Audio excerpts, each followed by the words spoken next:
ये India border के साथ पाकिस्तान का आखिरी रेलवे स्टेशन है जो सराय चोलिस्तान की तपती रेत पर बनाया गया। किसी जमाने में यहाँ गाड़ियों की भरमार हुआ करती थी। दिल्ली की बुनियाद पर बहुत सी गाड़ियाँ यहाँ आया जाया करती थी। यहाँ इंजन का रुख तब्दील करने वाला गोल चक्कर मौजूद नहीं था। इंजन अपना रुख खुद तब्दील किया करता था। तो सवाल ये पैदा होता है कि इंजन अपना रुख कैसे तब्दील करता था। एक सदी पहले इंजन का रुख तब्दील करने के लिए यहाँ क्या जुगाड़ लगाया गया था कि इंजन आसानी के साथ अपना रुख तब्दील कर लिया करता था। तो आइए चलते हैं इस कदीमी रेलवे स्टेशन की सैर करते हैं और समझते हैं कि इंजन उस वक्त अपना रुख कैसे तब्दील किया करता था। बिस्मिल्लाहिर्रहमानिर्रहीम। अस्सलाम वालेकुम दोस्तों, मैं उम्मीद करता हूँ आप सब ठीक ठाक होंगे और अपने प्यारों के साथ खुशबाश होंगे। अल्लाह के फजल व करम से आज की वीडियो का आगाज करते हैं। इब्तदा है रब्बे जलील के बाबर के नाम से जो दिलों के बेत खूब जानता है। दोस्तों, आज हम आपको एक ऐसे रेलवे स्टेशन पे लेके आए हैं जो सराय चोलिस्तान के वस्त में बनाया गया, जो इंडिया के बॉर्डर के बिल्कुल नजदीक है। जिस वक्त ये रेलवे स्टेशन बनाया गया था तो यहाँ हर तरफ रेत ही रेत थी, लेकिन मौजूदा टाइम की बात करें तो ये इलाका जो है ये शहर की शक्ल अख्तियार कर चुका है, जिसे दुनिया फोटाबाज के नाम से जानती है। इस रेलवे स्टेशन की बात करें तो ये पाकिस्तान के एक कोने में मौजूद है। अरसा दराज से यहाँ ट्रेनें बंद होने की वजह से यह बिल्डिंग खंडर की शक्ल अख्तियार कर चुकी है। दोस्तों, अंदर चलते हैं और एक मुख्तसर सा विजिट करवाते हैं और आगे बढ़ते हैं। एक सदी पहले बनने वाली ये खूबसूरत बिल्डिंग जो है ये अबैंडन्ड हो चुकी है और बहुत ही बुरे हालात हो चुके हैं। ये आप देख सकते हैं, किसी दौर में यहाँ से टिकटें मिला करती थी। लोग कतारों में खड़े होके अपनी बारी का इंतज़ार करते और टिकटें लेते। लेकिन मौजूदा टाइम की बात करें तो यहाँ ना वो काउंटर है ना वो सरकारी मुलाजिम है जो टिकटें दिया करता था। ये बिल्कुल ही खंडर बन चुकी है और अपनी खूबसूरती जो है वो खो चुकी है। यही वो ब्लैक बोर्ड है। किसी ज़माने में यहाँ गाड़ियों के शेड्यूल वगैरह लिखे जाते थे, लेकिन अब ये दीवारों में सिर्फ निशानियों के तौर पर मौजूद हैं। ये बिल्डिंग बैक साइड से कुछ इस तरह से नज़र आती है। दोस्तों, इस रेलवे स्टेशन की बहुत पुरानी तारीख है। एक तरफ का ट्रैक जो था हरुणाबाद बहावल नगर की तरफ जाता था, दूसरा जो ट्रैक था वो कतलमारा रेलवे स्टेशन और मंडी जजमान की तरफ से होता हुआ समा सट्टा की तरफ जाता था। बहावल नगर की तरफ जो ट्रैक जाता था यहाँ से तकरीबन 112 किलोमीटर फासला बनता था, जिसमें हरुणाबाद, डूंगा बुंगा और आगे बहावल नगर ट्रेन चली जाती थी। बहावल नगर में मेन जंक्शन बनाया गया था। किसी जमाने में वहाँ इंडिया से ट्रेनें आया करती थी। जो ट्रैक यहाँ से मंडी जजमान की तरफ बिछाया गया था वो ट्रैक सराय चोलिस्तान से गुजरता था। आगे कतलमारा रेलवे स्टेशन और मुख्तलिफ रेलवे स्टेशनों से होता हुआ वो समा सट्टा की तरफ चला जाता था। अगर इस रेलवे ट्रैक की बात करें तो ये दूसरी जंग अजीम के वक्त बंद कर दिया गया था और उखाड़ लिया गया था, जिसकी वजह से इस तरफ का जो इलाका था उसका राब्ता इस रेलवे स्टेशन से टूट गया। अगर दूसरे ट्रैक की बात करें जो हरुणाबाद बहावल नगर डूंगा बुंगा की तरफ जाया करता था, इस ट्रैक पर काफी अरसा तक ट्रेनें चलती रहीं। अरसा दराज से वो ट्रैक भी बंद कर दिया गया है। इस तरफ जो ट्रैक बिछाया गया था वो अब भी मौजूद है।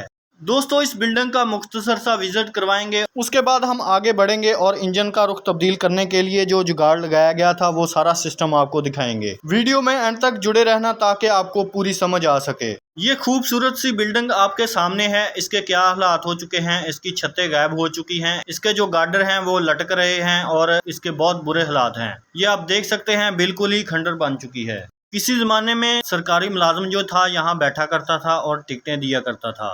ये आप देख सकते हैं, उस वक्त ये गैलरी हुआ करती थी। यहाँ पर अगर हम गौर करें तो पानी के मतलब कुछ तहरीर लिखी गई थी। यहाँ पर मेरे ख्याल से पानी का इंतजाम किया गया था, उस हवाले से ये लिखा गया था। ये गैलरी के कुछ हिस्से पर छत नज़र आ रही है। ये पार्सल गोदाम हुआ करता था। दोस्तों, यहाँ पार्सल वगैरह रखे जाते थे और महफूज किए जाते थे।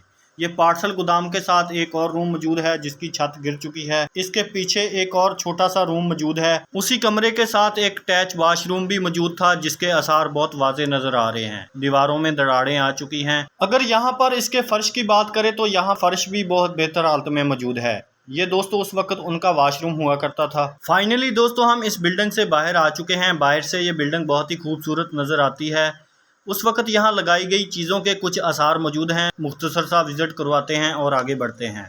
दोस्तों, आप देख रहे हैं यहाँ पर उन्होंने लाइनें चेंज करने के लिए कुछ लीवर लगाए गए थे जो अब गायब हो चुके हैं।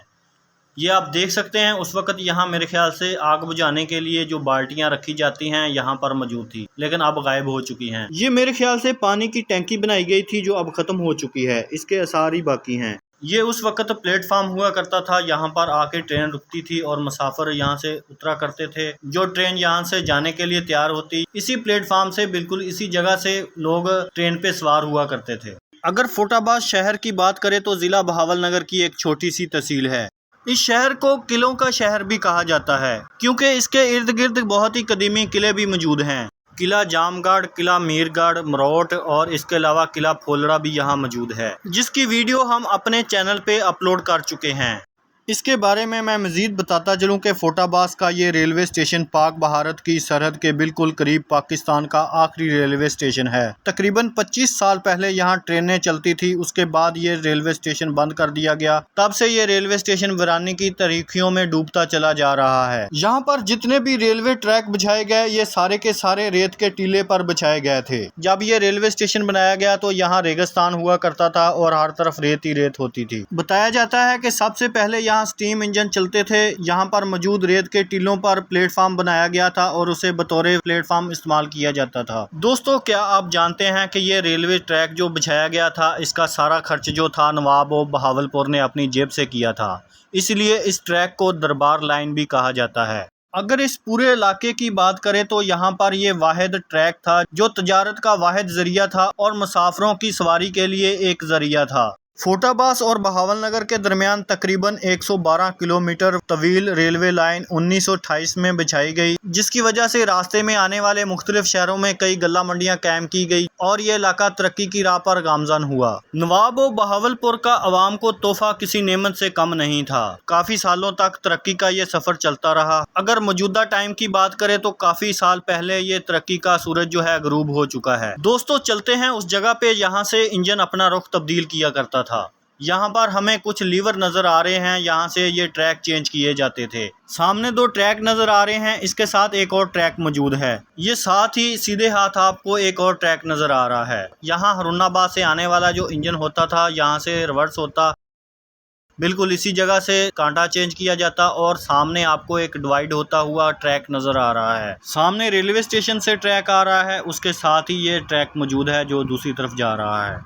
मेन लाइन से डिवाइड होते हुए इस ट्रैक पे इंजन बैक जाते हुए यहाँ से गुजरता और सामने आपको एक गाड़ी खड़ी हुई नज़र आ रही है। ये मैं जूम करके आपको दिखाता हूँ। सामने एक गाड़ी खड़ी हुई नज़र आ रही है, वहाँ से रिवर्स होता हुआ वो दूसरी लाइन पे चला जाता, वहाँ से कांटा चेंज किया जाता और सामने आपको एक और ट्रैक नज़र आ रहा होगा। यहाँ से तरफ वो रेलवे स्टेशन मौजूद है, ये जूम करके मैं आपको दिखा रहा हूँ। उसी मेन लाइन पे वो चला जाता था, उसी लाइन पे मौजूद हूँ। यहाँ से वो इंजन सीधा गुजरा करता था, सामने मेन लाइन पे चला जाता था। ये जो ट्रैक के आसार आपको नज़र आ रहे हैं, बिल्कुल यहाँ से वो गुजरा करता था। कांटा चेंज किया जाता और रिवर्स होके पीछे लगी हुई बोगियों के साथ उसे मुंसलिक कर दिया जाता। इस तरह इंजन दोबारा हरुणाबाद और बहावलनगर की तरफ जाने के लिए तैयार हो जाता।